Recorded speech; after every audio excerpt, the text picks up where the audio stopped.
So every great product got some advantages that make it a good product, but also got some disadvantages. So here are some disadvantages of using Webflow. So Webflow supports very less code customization options.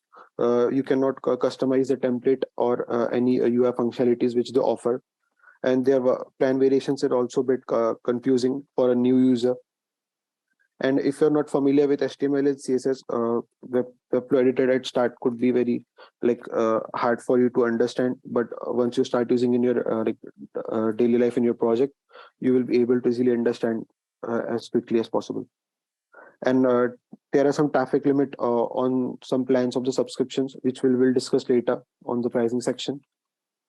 And there is a limited online customer community support available for Webflow as of now, but they have some useful courses on their website, so you can access the website to learn about Webflow.